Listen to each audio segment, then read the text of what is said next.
YouTube? Yeah. Been a minute, man.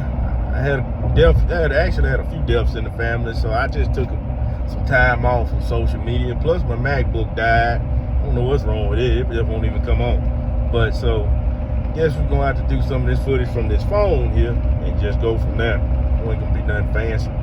But you know, for the most part, everything's been going pretty good this fall. Not this fall, my God, this spring.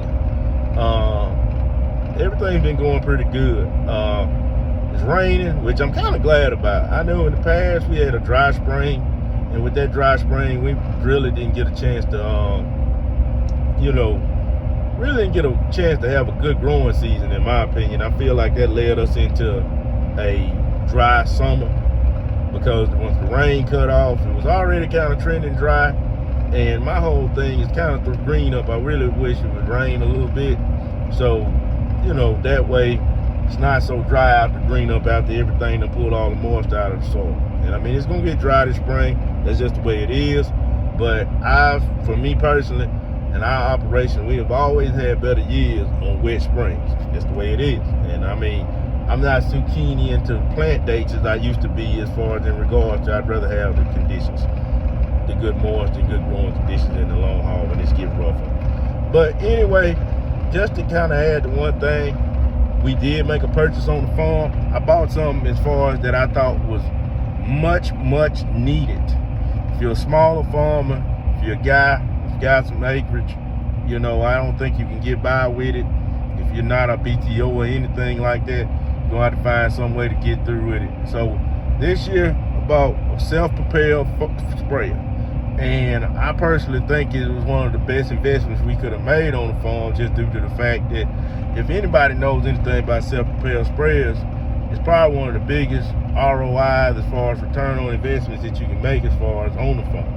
And what I mean by that, you don't have to pay anybody to spray.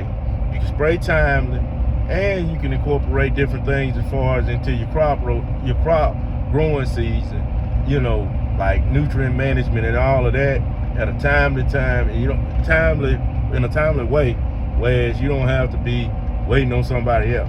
I used to get tired of hearing about, I'm gonna get you, I'm 2 weeks out, then 2 weeks come, you ain't showing up. I mean, that sucks, man. You put all that work into a crop, and then 2 weeks later, hey, ain't nothing, they ain't showing up. I mean, that's tough. That's tough to sit there and see your stuff growing up. Then you gotta be aggressive in your post game to try to clean it up because they showing up late and et cetera, et cetera. And I understand they chasing where the money is, and the money is where their bigger clients are. And if you ain't got the big fields where they gotta, they can actually spray out the tanks and et cetera, et cetera, they don't really want to come holler at you. But I'm gonna understand and say this: you cannot neglect the little guy if you expect the future of agriculture to push on. And I'm just gonna be real with you. Like that. And I think that's something we do in ag as far as we neglect the little guy all the time, because in place of the big guy, just in terms for a dollar. But I think it's something that's going to end up biting people in their behind down the line, just due to the fact that you have to push the little guy forward if you want to see some type of future in ag down the line. I mean, if he's a paying customer and he's putting it out there that he'll pay and he's got service for you, then I mean, take care of him. You might not throw him in with the other guy, the big guy that you're spraying next door to, but just don't forget about him. You know what I'm saying? But like I said, it's not right, but that's just the way it is. So sometimes you just got to take matters into your own hand. One other thing we bought, I bought a better chopper. And if you're familiar with a better chopper, I know my southern people are familiar with a better chopper. I felt that, we were,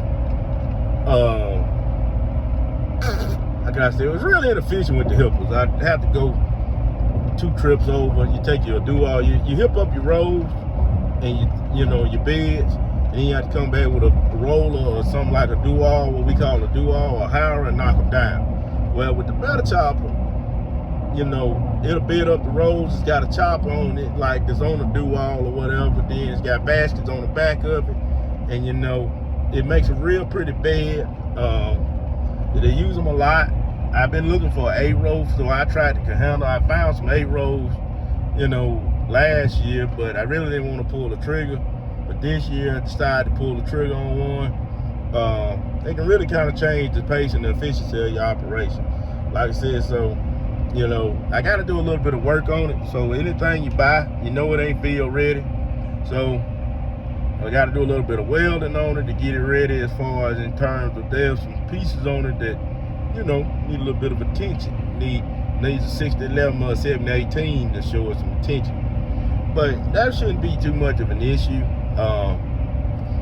I just need to put some of these folk classes to work as far as from high school. So that ain't nothing. I think about, honestly, you know, in the real world, maybe an hour of fixing on that thing and it'll be ready to go to the field.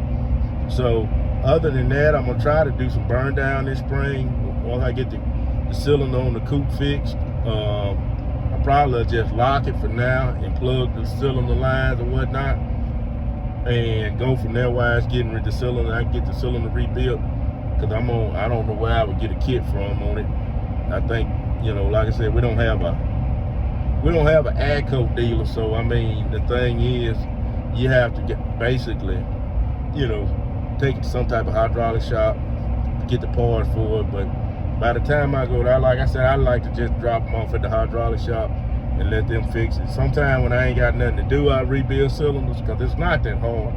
But, you know, if I don't really have the time to do it, if I'm trying to go, I just drop it off, and that's pretty, you know, pretty easy. We have done some updates on our planner, the 7300. I did put precision ESET meters in it. As far as the knuckles for the shaft, I upgraded those to where they got the universal joint instead of like the little pin as far as the knuckle, so you don't have that skip.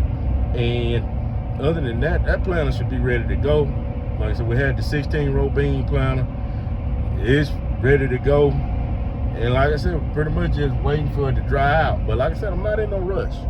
I'm not in a rush at all. I'm really just at a point that I'm just ready to kind of just start farming, but I'm taking things slow.